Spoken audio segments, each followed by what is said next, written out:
तो छात्रों आपके सुबह के आपके बज चुके हैं 5 और 5 बजे आपका मैं लेके आ चुका हूं। देखिए आपका देखिए दोनों आपका वायरल सेट आपका एक साथ एक ही वीडियो पर दोनों सेट आपका सेट ए देखिए और इसके साथ आपका ये पहला सेट है और इसके बाद आपका दूसरा सेट। ठीक है, तो सेट ए और सेट बी का पूरा आपका वायरल पेपर का आंसर एक ही वीडियो पर देंगे। और अगर आप यहाँ पे देखिए ये दोनों पेपर कर लेते हैं तो गारंटी के साथ आप यहाँ पे पूरे पेपर में बात करूं 60 में से 60 नंबर ला सकते हो। और एक एक क्वेश्चन रट लेना, घोल कर पी जाना, 3 घंटे आपके पास समय है। और अगर ये आप पेपर कर लेंगे तो यहाँ पे भौकाल मचा देगी। को यहाँ पे सॉल्यूशन एक ही वीडियो पर देने वाला हूँ। मेरे पास देखिए हर एक क्वेश्चन का आपका रियल आपको आंसर दिखाएंगे। टोटल आपके 24 क्वेश्चन हैं और आपको मैं 24 क्वेश्चन के आंसर बहुत ही बेहतरीन तरीके से आपको क्लियर कर दूंगा। यदि आपका पेपर ये कर लेते हैं तो आप पेपर में गारंटी है कि आप यहाँ पे 60 में से 60 नंबर लेके आओगे। पूरा पेपर अगर मैं बात करूं तो आपका 24 क्वेश्चन और आपका 60 अंकों का पेपर होगा। चलिए यहाँ पे कुछ आपके इंस्ट्रक्शन दिए हैं, पहले आपको इन इंस्ट्रक्शन को आपको पढ़ लेना है। प्रश्न पत्र में आपको दिए गए देखिए आपके स्थान निर्देश के अनुसार आपको भरना है और सभी प्रश्न करना आपका अनिवार्य है। और यहाँ से आपका वर्कशीट करना प्रारंभ करना है। सबसे पहले आपका आता है बहुविकल्पीय क्वेश्चन। तो अगर मैं क्वेश्चन की बात करूँ तो देखिए आपको सबसे पहले सही विकल्प आपको चुनकर लिखना है। देखिए पहला क्वेश्चन आपका आता है यीस्ट का उपयोग निम्न से किस उत्पादन में होता है। तो देखिए पहला क्वेश्चन आपका लिखा है चीनी, हाइड्रोक्लोरिक, एल्कोहल और ऑक्सीजन। तो अगर मैं इसके आंसर की बात करूं तो आपका देखिए आंसर आपको यहाँ पे आपका बी नंबर होगा, आपका एल्कोहल। इसके बाद देखिए क्वेश्चन आपका सेकंड है रेयान एक संश्लेषित रेशा नहीं है क्योंकि आपको इसमें आंसर देना है। देखिए इसका देखिए पहला आपका लिखा गया है इसका रूप रेशम समान होता है, 1 नंबर क्वेश्चन है। और इसे काष्ठ लुगदी से प्राप्त किया जाता है। तीसरा इसके रेशों में प्राकृतिक रेशों के समान बुना जाता है। और आपका डी नंबर इनमें से कोई नहीं। तो आपको आंसर देखिए इसे काष्ठ लुगदी से प्राप्त होता है, आपको आंसर करना है। और क्वेश्चन देखो अगर मैं तीसरा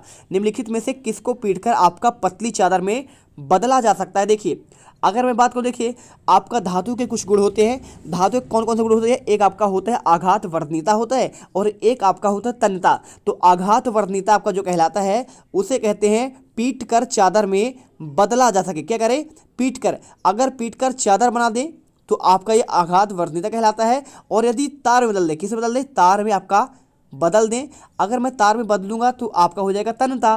तो यहाँ पे आपका जो धातु गुण होता है दोनों होता है, आघात वर्णनीय भी होता है और आपका यहाँ पे तन्यता भी होता है। तो यहाँ पे पूछा गया देखिए पीट कर पतली चादर में परिवर्तित किया जाता है। आपके किसका गुण है, धातु का। अब धातु देखिए फास्फोरस आपका धातु है नहीं, ऑक्सीजन भी आपका धातु है नहीं, सल्फर भी आपका धातु है नहीं। तो इसमें आपका मात्र जिंक आपका धातु है। तो आंसर आपको ए नंबर आपको जिंक लगा देना है। वीडियो को दिल से लाइक करना है और चैनल को आपको सब्सक्राइब कर लेना है। देखिए इसके बाद क्वेश्चन आपका आता है चौथा नंबर फास्फोरस है। ठीक है, तो फास्फोरस क्या देखिए आपका धातु है, अधातु है, उपधातु है, मिश्र धातु है। आप जानते हैं देखिए फास्फोरस क्या है आपका, यहाँ पे आपका धातु तो है नहीं, आपका ये आंसर आपका अधातु है हो जाएगा। इसके बाद अगर मैं आंसर की बात करूं देखिए क्वेश्चन लिखा है पांचवा मनुष्य की किस अवस्था की अवधि 11 से आपका 19 वर्ष होता है। तो आप जानते हैं देखिए यहाँ पे आपको आंसर की बात करूं तो आपको यहाँ पे सी नंबर आपका किशोरावस्था हो जाएगा। आपका शैशवावस्था दिया गया है, बाल्यावस्था और आपका युवावस्था। तो शैशवावस्था 0 से आपका 2 साल तक होता है। और आपका इसके बाद बाल्यावस्था की बात करूं तो 7 से आपका 11 वर्ष होता है और किशोरावस्था आपका 11 से लेकर आपका 19 वर्ष होता है। और इसी को आपको आंसर यहाँ पे करना है। और क्वेश्चन देखिए छठा नंबर लिखा है डैश डैश का मात्रक क्या आपका पास्कल है। तो आप जानते हैं देखिए आपका दाब का आपका मात्रक क्या होता है, पास्कल होता है। बल की आपका देखिए बल का आपका न्यूटन होता है और क्षेत्रफल का आपका यहाँ पे किलोमीटर में होता है। और चाल का आपका यहाँ पे क्या होता है, देखिए चाल का आपका यहाँ पे देखिए किस में होता है, मीटर आपका प्रति सेकेंड में होता है। और इसके बाद क्वेश्चन देखिए सातवां लिखा है यहाँ पे कंपन करने वाली वस्तु द्वारा सेकंड में किए गए कंपनों की संख्या उसकी डैश डैश को आवृत्ति कहते हैं। तो देखिए यहाँ पे एक अंक क्वेश्चन आपका देखिए कितने, 1 सेकंड में, 2 सेकंड में या फिर आपका यहाँ पे 3 सेकंड में, आपका यहाँ पे 4 सेकंड में। ठीक है, अगर मैं इसके आंसर की बात करूं तो आपको इसमें उत्तर देखिए आपको यहाँ पे 1 सेकंड आपको आंसर कर देना है। ठीक है, चलिए इसके बाद क्वेश्चन देखिए आपका 8वां आता है ध्वनि संचरित हो सकती है केवल वायु गैसों में, केवल ठोसों में, केवल द्रव्यों में, या फिर आपका ठोस, द्रव और गैसों में। देखिए जो आपका ध्वनि होता है ना, यानी आप जब आवाज़ करते हैं तो आपका चाहे ठोस हो, चाहे आपका द्रव हो, या फिर आपका गैस, सभी में आपका इसका क्या हो सकता है, संचरण यानी आवागमन, परिवहन हो सकता है। और क्वेश्चन देखिए 9 नंबर, पृथ्वी का अचानक कांपना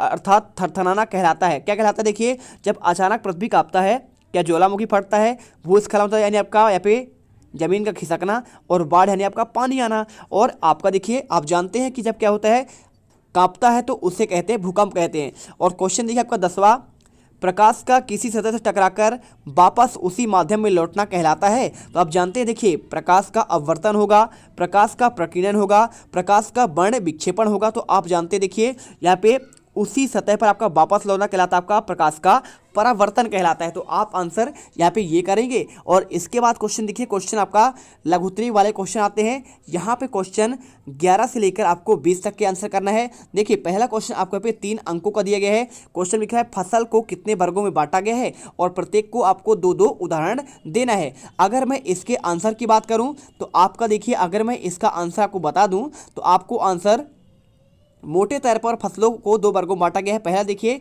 आपका खरीफ की फसल कब होते हैं, देखिए आपका वर्षा ऋतु में बोई जाती है। और खरीफ की फसल देखिए क्या होता है, भारत में वर्षा ऋतु में सामान्यतः जून से लेकर सितंबर तक होती है। जिस धान, मक्का, सोयाबीन, मूंगफली, कपास इत्यादि खरीफ फसलें हैं। और देखिए आपका रबी फसल क्या होता है, अगर मैं रबी फसल की बात करूँ तो यहाँ पर आप लिख दीजिएगा, फसल शीत ऋतु में आपका अक्टूबर से मार्च तक उगाई जाने वाली फसलों को रबी फसल कहते हैं। जैसे अभी देखिए चल रहा है गेहूं, चना, मटर, सरसों, अलसी रबी। बहुत पानी गिरा है, नुकसान भी हुआ है। आपका ये आंसर होगा। स्क्रीनशॉट कर लीजिए, वीडियो दिल से लाइक कर दीजिए और चैनल को सब्सक्राइब कर लीजिए। एक एक क्वेश्चन घोलकर पी जाइए। क्वेश्चन देखिए 12वां, खरपतवार फसलों को किस प्रकार नुकसान पहुँचाता है? 3 नंबर क्वेश्चन।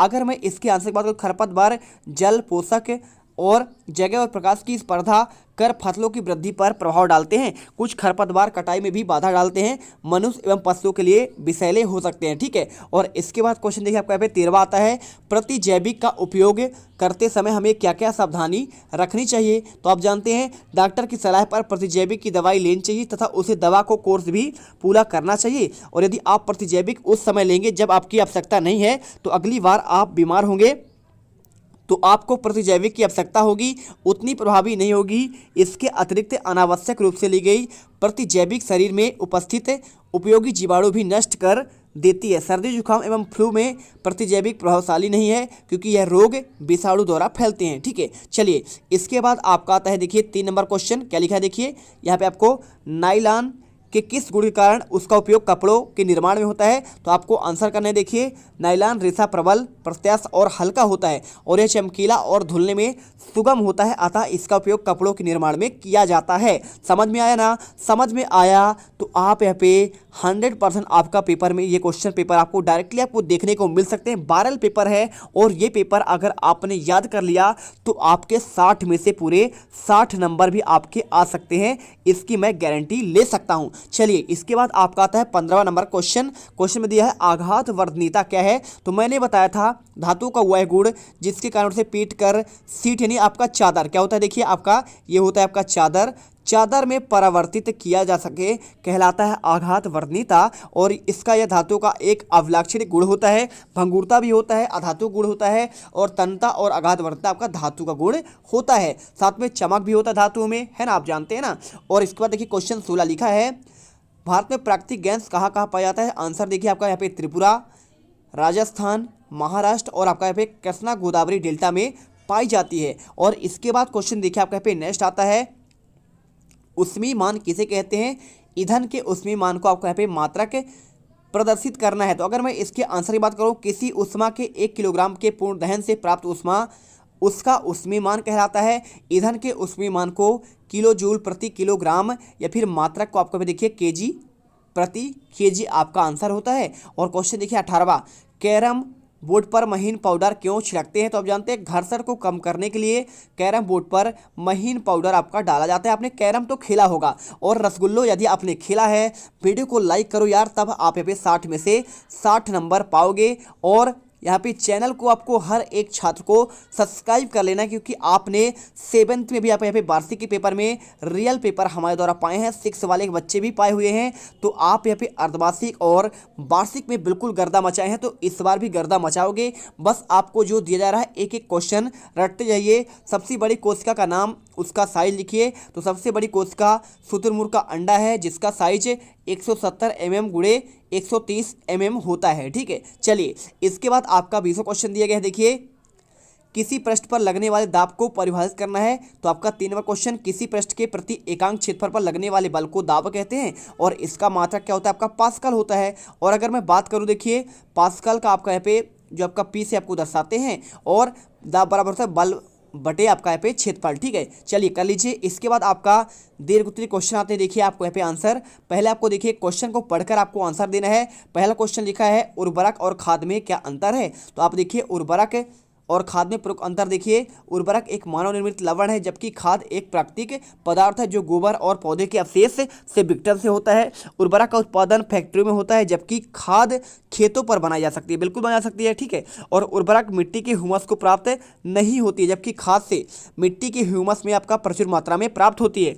उर्वरक में पादक पोषक जैसे कि नाइट्रोजन, फास्फोरस और पोटेशियम प्रचुरता में होता है। कहाँ? उर्वरक की बात कर रहा है। जबकि खाद में पादप पोषक तुलनात्मक रूप से आपका कम होते हैं, थोड़ा पैदावार कम होता है। और क्वेश्चन देखिए आपका 22वां लिखा है, ध्वनि प्रदूषण क्या है? इसके प्रमुख कारणों का उल्लेख करना है। तो देखिए वातावरण में अत्यधिक अवांछित ध्वनियों में, देखिए जब आपका वातावरण में अत्यधिक आपका ध्वनि हो उसे कहते हैं ध्वनि प्रदूषण। और ध्वनि प्रदूषण के लाउड स्पीकर आदि ऊंची आवाज़ में चलाए जाने, जैसे आपका टेलीविजन, ट्रांजिस्टर, रेडियो और रसोई घर के कुछ आपके यहाँ पे कारण, जैसे वाहनों से आपका ध्वनियाँ, विस्फोट जिससे पटाखों को फटना भी आपका सम्मिलित है, मशीन, उपकरण, कूलर, वातानुकूलन आदि सभी ध्वनि प्रदूषण के आपके जिम्मेदार होते हैं। और इसके बाद क्वेश्चन आपका आता है 23वां। देखिए लिखा है क्वेश्चन में, संश्लेषित रेशा को औद्योगिक निर्माण में वास्तव में वनों के संरक्षण में सहायक होता है। 5 नंबर क्वेश्चन, तो आंसर करिए। संश्लेषित रेशा के पौधों व जंतुओं से प्राप्त नहीं किया जाता, जबकि इन्हें रासायनिक पदार्थों का उपयोग करके बनाया जाता है मानव निर्मित कृत्रिम रेशे में से, इसलिए इसके निर्माण में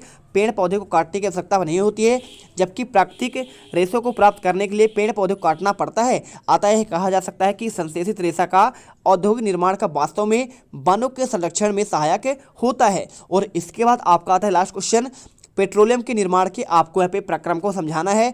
5 नंबर का क्वेश्चन है, कैसे करेंगे? इसके आंसर की बात करूं तो पेट्रोलियम का निर्माण समुद्र में रह रहे जीवों से हुआ। ये जीव मृत हुए तो इनके शरीर समुद्र के तल में जाकर बैठ गए और फिर रेत और मिट्टी की तहों पर ढक गए। लाखों वर्षों के बाद वायु की अनुपस्थिति में उच्च ताप और उच्च दाब के कारण मृत जीव पेट्रोलियम और प्राकृतिक गैस में परिवर्तित हो गए। आपको आंसर यहाँ पे कर देना है। इस प्रकार से देखिए पूरे आपके 24 क्वेश्चन कंप्लीट होते हैं, और आई होप आपको यहाँ पे हर एक क्वेश्चन आपको समझ में आ चुका होगा।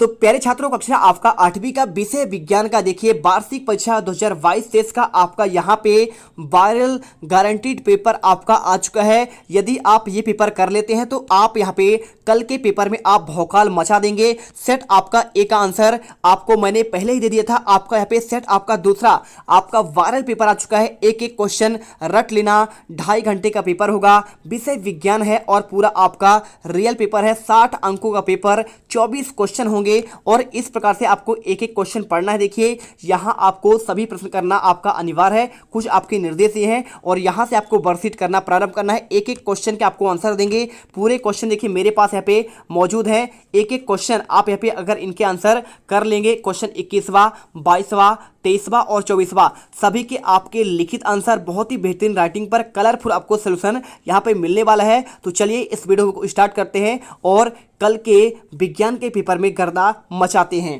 दोस्तों यहाँ पर हम सबसे पहले शुरुआत करते हैं बहुविकल्पी प्रश्नों से। यहाँ पर आपको वर्कशीट पर कार्य प्रारंभ करना है। प्रश्न क्रमांक 1 से लेकर 10 तक आपका प्रत्येक प्रश्न 1 अंक का रहने वाला है। कुल 10 प्रश्न आपके रहने वाले हैं बहुविकल्पीय प्रश्न में। तो यहाँ पर देखिए प्रश्न को पढ़कर हमें विकल्पों में से सही विकल्प चुनकर उत्तर को लिखना है। तो आइए देखते हैं पहला क्वेश्चन हमें क्या दिया है, मिट्टी को पलटने एवं पोला करने की प्रक्रिया क्या कहलाती है। तो देखा होगा आपने कई सारे किसान क्या करते हैं भैया, फसलों को बुआई के पूर्व क्या करते हैं, वो जुताई करते हैं। जुताई का अर्थ क्या होता है, जुताई का अर्थ क्या होता है, मिट्टी को उलटना। ताकि नई मिट्टी ऊपर की ओर आ जाए, और पोला कर देते हैं ताकि बीज उसमें अंदर की ओर धंस जाए और फसल उग पाए। तो इसे हम कहते हैं जुताई कहते हैं।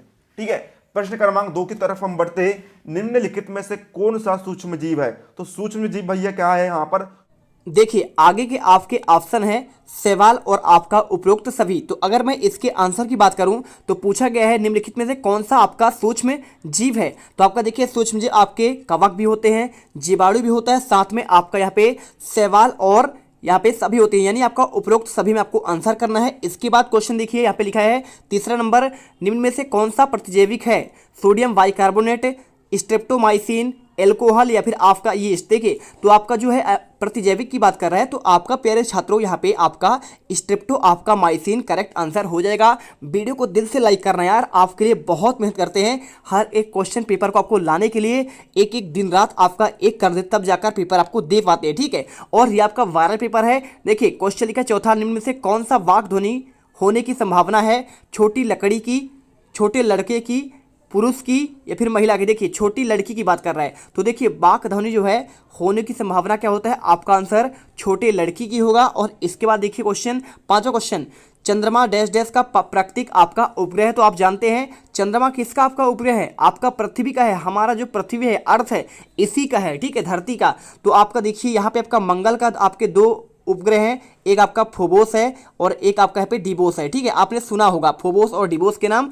इसी प्रकार आपका यहाँ पे क्वेश्चन देखिए 6 नंबर लिखा हुआ है, विद्युत धारा के प्रवाहित होने के मार्ग को डैश डैश कहते हैं। आपका देखिए विद्युत लेपन, विद्युत परिपथ, विद्युत का सुचालक, विद्युत का कुचालक। अगर मैं इसके आंसर की बात कर दूं तो देखिए विद्युत धारा के प्रवाहित होने के मार्ग को कहते हैं, क्या कहते हैं? विद्युत लेपन। क्या होता है? जब किसी आपके धातु पर आपका एक परत चढ़ा दिया जाए उसे विद्युत लेपन कहते हैं। और विद्युत का सुचालक जहां पर आपका विद्युत धारा उसमें बह जाए, ठीक है, करंट उसमें आ जाए। और विद्युत परिपथ क्या होता है?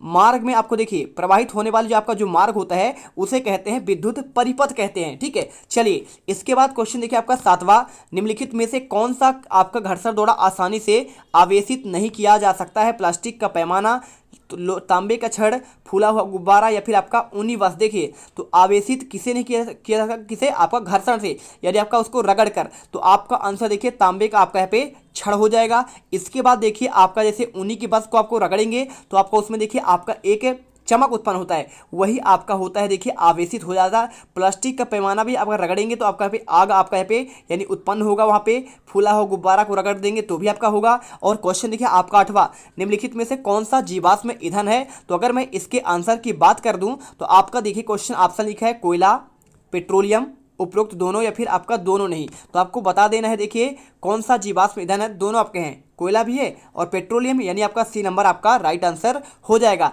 इसके बाद क्वेश्चन देखिए आपका 9 नंबर, निम्नलिखित में से कौन सा आपका कथन यहाँ पे आपका सही है? सभी धातुओं की आपका यहाँ पे तन्य होती है। देखिए सभी धातु आपका यहाँ पे तन्य मतलब क्या हो? आपका यहाँ पे तार में उसे बदला जा सके वो कहलाता है गुण, आपका यहाँ पे तन्य कहलाता है। और सभी अधातुएं तन्य होती है, अधातु की बात कर रहा है तो आपका ये भी गलत है। ठीक है, और ये भी गलत है। सभी धातुएं जरूरी नहीं है कि आपका तन्य हो, तार में उसे बदला जा सके। क्योंकि देखिए सोडियम आपका एक धातु है लेकिन उसे तार में बदला नहीं जाता है, उसे मिट्टी के तेल में रखा जाता है। तो आपको आंसर यहाँ पे लिखिए समानता धातु तन्य होती है। आपका ये करना चाहिए। कुछ आपके अपवाद होते हैं तो अपवाद को आपको लेकर चलना पड़ेगा। और क्वेश्चन देखिए आपका यहाँ पे, निम्नलिखित में से कौन सा ग्रह सूर्य से सबसे आपका दूर पर स्थित है? बृहस्पति, शनि, अरुण या फिर आपका वरुण। देखिए तो अगर मैं आंसर की बात करूं सबसे आपका दूर जो है, देखिए सबसे पहले आपका क्या आता है? बुध आता है, फिर आपका शुक्र आता है, फिर पृथ्वी आता है, फिर मंगल आता है, फिर क्या होता है? बृहस्पति आता है, फिर आपका यहाँ पे अरुण वरुण। ठीक है, शनि, अरुण और वरुण। तो आपको आंसर देखिए, आंसर सबसे लास्ट में आपका दूर यहाँ पे आपका वरुण होगा। और इसके बाद सबसे पास कोई पूछे तो आपको बुध बताना है। और क्वेश्चन देखिए आपका 11वां लघुत्तम क्वेश्चन आपको यहाँ पे दिए गए हैं, हरे पौधे अपना भोजन किस प्रकार संश्लेषित करते हैं यानी बनाते हैं? तो आपको उत्तर लिखना। देखिए हरे पौधे अपना भोजन जो है यहाँ पे कैसे बनाते हैं? देखिए प्रकाश, वायु और मिट्टी से प्राप्त नमी द्वारा संश्लेषित करते हैं। आपको आंसर ये करना पड़ेगा। और इसके बाद क्वेश्चन देखिए आपका 12वां यहाँ पे लिखा है, कल्पना कीजिए कि आज वर्षा का दिन है और छाता का प्रयोग लाएंगे कैसे? 3 नंबर क्वेश्चन। तो आपको देखिए हम संश्लेषित कपड़े से बना छाता प्रयोग में लाएंगे। पहला देखिए क्योंकि ये शीघ्र सूख जाते हैं, और दूसरा देखिए अधिक समय तक चलते हैं और कम महंगे होते हैं। आपको आंसर रट लेना है और दिल से वीडियो को आपको यहाँ पे लाइक कर देना है, क्योंकि आप यहाँ पे पेपर में, कल के पेपर में 25 मार्च के पेपर में गर्दा मचाने वाले हो। आसानी से उपलब्ध हो जाते हैं और रख रखाव में आपका सुविधा होता है। संश्लेषित यानी क्या होता है? एक दूसरे को मिलाकर बनाना। और क्वेश्चन देखिए यहाँ पे लिखा है सजीव के लिए आपका जन्म क्यों आपका महत्वपूर्ण है? आंसर देखिए सजीव में जन्म की प्रक्रिया उत्तरजीविता के लिए आवश्यकता है। इससे एक जीव जैसे जीवों में पीढ़ी दर पीढ़ी निरंतरता बनी रहती है। और क्वेश्चन देखिए आपका 14वां नंबर, सर्दियों में स्वेटर उतारते समय चट चट की आपका आवाज़ आती है, इसका व्याख्या करना है। तो देखिए सर्दियों में जब हम स्वेटर उतारते हैं तो वह हमारी त्वचा से रगड़कर आवेशित हो जाता है। स्वेटर पर आवेश आने के कारण चट चट की आवाज़ सुनाई देती है तथा चिंगारी भी दिखाई देती है। वास्तव में तड़ित सामान की आपका एक परिघटना है। और क्वेश्चन देखिए 15वां, यहाँ पे लिखा है परावर्तन के आपको यहाँ पे नियम बताना है। देखिए परावर्तन का नियम बहुत सिंपल है। आपका 3 नंबर, आपतन कोण सदैव परावर्तन कोण के बराबर होता है। सेकंड क्वेश्चन देखिए आपका ऑप्शन आपतित किरण, परावर्तित किरण और आपका परावर्तन पृष्ठ आपतित बिंदु पर आपका यहाँ पे अवलंब एक ही तल पर स्थित होता है। और पूर्ण चंद्रमा देखने के लिए आकाश किस भाग को आपको देखेंगे? तो देखिए पूर्ण चंद्रमा देखने के लिए हम आकाश के पूर्व भाग में देखेंगे। और इसके बाद क्वेश्चन देखिए 17वां, यहाँ पे लिखा गया है क्या आपने भोजन ओजोन छिद्र के बारे में सुना है? तो आपको यहाँ पे आंसर देखिए, इसका आपको आंसर क्या करना है, आपको यहाँ पे देखना पड़ेगा। क्वेश्चन देखिए हाँ हमने इसके बारे में सुना है, यह क्लोरोफ्लोरोकार्बन के उत्सर्जन के कारण जाता है, ठीक है, हो जाता है। और इसके बाद क्वेश्चन देखिए 18वां, पीने से पहले हमें जल को फिल्टर करने की आवश्यकता क्यों, यानी आपका शुद्ध करने की। तो जल में देखिए धूल के कण रासायनिक पदार्थ मिले होते हैं जो कि स्वास्थ्य के लिए हानिकारक हैं, और फिल्टर करने से ये पदार्थ जल से अलग हो जाते हैं और जल पीने के आपका योग्य हो जाता है। और इसके बाद देखिए क्वेश्चन आपका 19वां आता है, वे कौन से पदार्थ जो आसुत जल में घुलने पर आपका चालक बना देते हैं? 3 नंबर क्वेश्चन। तो देखिए अम्ल, क्षार और लवण ऐसे पदार्थ हैं जिन्हें आसुत जल में घोलने पर उसे चालक बना दिया जाता है। और क्वेश्चन देखिए आपका 20वां, पराश्रव्य ध्वनि की परिभाषा क्या है? तो आपका देखिए 200 हर्ट्ज से आपका अधिक की आवृत्ति वाले ध्वनि को पराश्रव्य ध्वनि कहते हैं। अपश्रव्य और पराश्रव्य ये आपने सुना होगा, ठीक है, आपने सोनार पद्धति सुना होगा तो आप जानते होंगे आंसर। इसके बाद आपका आता है दीर्घ उत्तरी वाले क्वेश्चन। देखिए निराई क्या होती है, इसका आपको विस्तार से आपको वर्णन करना है। 5 नंबर क्वेश्चन। तो आपको देखिए यहाँ पे खेतों में एक फसल के साथ कई अवांछित पौधे प्राकृतिक रूप से उगाते हैं और ये अवांछित पौधे खरपतवार कहलाते हैं। खरपतवार हटाने की निराई कहलाती है और निराई न करने वाली फसलों की वृद्धि पर प्रभाव पड़ता है। और खरपतवार होने से फसल आपका देखिए जल, जगह जगह पर पोषक तत्व और प्रकाश पूर्ण रूप से आपका नहीं मिल पाता। ये कटाई में भी बाधा उत्पन्न करते हैं। कुछ खरपतवार मनुष्य के पशुओं के लिए विषैले भी हो सकते हैं। फसल को उगाने से पहले खेत जोतने पर खरपतवार आसानी से हट जाते हैं और सूखकर मिट्टी में मिल जाते हैं। आपको आंसर देखिए पूरा कर लेना है, इस प्रकार से आपको आंसर यहाँ पे रेडी करना है, देखिए, ठीक है। इसके बाद आपका आता है क्वेश्चन आपका 22वां। देखिए लिखा है हमारे जीवन में सूक्ष्म जीवों के बारे में आपको 10 पंक्तियां आपको बताना है। तो अगर मैं इसके आंसर की बात करूं, पहला देखिए सूक्ष्म जीवों का उपयोग पर्यावरण को स्वच्छ रखने में किया जाता है। जीवाणुओं का उपयोग औषधि बनाने में किया जाता है और ये कृषि में मृदा की उर्वरता को वृद्धि में सहायक होते हैं। इनका उपयोग टीका बनाने में किया जाता है। इनका उपयोग ब्रेड, केक और दही आदि बनाने में किया जाता है। और ये पौधे को रोगों से बचाने में सहायक होते हैं। 7वां पॉइंट, ये बीमारी से बचाने में सहायक होते हैं। साथ में किण्वन की प्रक्रिया में आपका भाग लेते हैं और शराब, एल्कोहल, एसिटिक अम्ल बनाने में सहायक है। अचार, पनीर और अन्य खाद्य पदार्थ भी इनकी सहायता के आपका बनाए जाते हैं। क्वेश्चन देखिए 23वां, चिड़ियाघर और आपका यहाँ पे वन्य जीव में आपका अभ्यारण्य में क्या अंतर है? तो आपको आंसर देखिए चिड़ियाघर और वन्य जीव अभ्यारण्य दोनों में ही जंगली जानवर किसी भी प्रकार के आपके, इसके बाद आपको आंसर देखिए यहाँ पे कर देना है, आगे का विक्षोभ से सुरक्षित रहते हैं, परंतु वन्य जीव अभ्यारण्य में जंतु प्राकृतिक आवास में, कृत्रिम आवास में रखा जाता है और उनके भोजन उनकी आवश्यकता अनुसार दिया जाता है। चिड़ियाघरों में बीमार जानवरों को देखभाल पशु डॉक्टर द्वारा की जाती है, लेकिन यह वनों में संभव नहीं है, ठीक है। तो आपको यहाँ पे आंसर कर देना है। इसके बाद क्वेश्चन देखिए आपका 24वां, चूजे कैसे आपके जन्म लेते हैं? और ये क्वेश्चन अगर मैं आंसर की बात करूँ, आप करिए निषेचन के पश्चात युग्मनज में लगातार आपका विभाजित होकर अंडवाहिनी के नीचे की ओर आपका बढ़ता है और इस पर सुरक्षित परत चढ़ती ही जाती है और अंत में एक कठोर सुरक्षित कवच अंडे पर दिखाई देता है। और कठोर कवच के पूर्ण रूप बन जाने के कारण मुर्गी अंडे का निर्मोचन करती है। लगभग 3 सप्ताह बाद आपका अंडों का चूजो बन जाता है और चूजे के पूर्ण रूप से विकसित होने के बाद कवच के प्रस्फुटन के बाद चूजा बाहर निकलता है। तो यहाँ पे क्वेश्चन देखिए आपका 24वां और इसके बाद आपका 23वां क्वेश्चन और इसके बाद आपका ये रहा 22वां का आंसर, स्क्रीनशॉट कर लीजिए। इसके बाद आपका ये रहा 21वां और आपका ये रहा 20वां, 19वां देखिए स्क्रीनशॉट करते जाइए हर एक क्वेश्चन का। और आपका ये 17वां, 16वां, 15वां, 14वां और 13वां और इसके बाद आपका देखिए 12वां क्वेश्चन और आपका 11वां मिलेगा और यहाँ पे आपके सारे क्वेश्चन, ठीक है। तो एक एक क्वेश्चन आप इसे पढ़ लेना। देखिए अगर मैं बात करूँ पेपर का तो यहाँ पे आपका पेपर सेट आपका ए का वायरल पेपर और आपका बी का दोनों सेट आपका सुबह एक साथ आपको मिल जाएगा। तो सुबह हर एक बच्चा उठ जाना 4 बजे और 4 बजे इन्हें रट लेना, क्योंकि अगर आप सुबह यहाँ पे रिवीजन कर लेते हो तो आपको कल पूरे 60 में से 60 नंबर मिलेंगे और आप यहाँ पे टॉपर बन जाओगे, ठीक है। तो चलिए इस वीडियो को यहाँ पे ख़त्म करते हैं और मिलते हैं आपके अगले नेक्स्ट वीडियो पर।